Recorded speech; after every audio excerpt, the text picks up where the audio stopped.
नाज़रीन, उबावड़े बरसात चौकमाड़ी में बिजली जो करंट लगण सबब मासूम बाड़ी फौत थी वई आहे।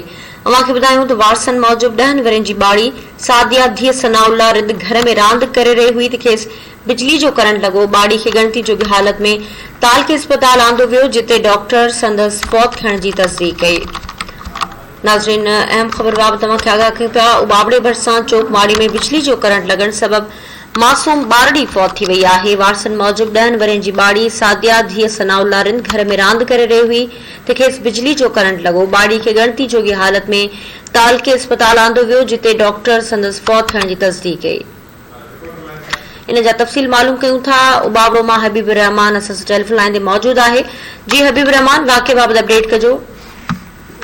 हाँ जी, उबावड़ो बरसात जेको आहे चौकमाड़ी में चौकमाड़ी में 10 साल मिंगरी सादिया जेको आहे धीउ सनाउल्ला जेको आहे जेको आहे घरू अंत बंत जेको आहे नाराज़ी पंहिंजे गीची में रस ॿधी जेको आहे फाव खाई जेको आहे पंहिंजी ज़िंदगी जो अंत आणे छॾियो आहे।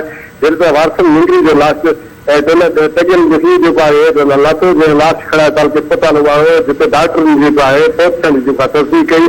जंहिं पास जोरी कार्रवाई भाई लाश वारसन हलाए कयो। जॾहिं त SHO उबावड़े सां मुंहिंजो राब्तो थियो आहे, उहो जेको आहे उन्हनि इहा जेको आहे ख़ुदकशी जी जेको आहे जेको आहे तस्दीक करे रही आहे। जॾहिं वारसन सां असांजो राब्तो थियो, उन्हनि ॿुधायो त इहा असांजी जेको आहे मिंगरी जेको आहे इहा जेका आहे त बिजली जो करंट लॻण सबबु जेको आहे एतिरी जेको आहे करंट लॻण सबबु फौत थी वई आहे।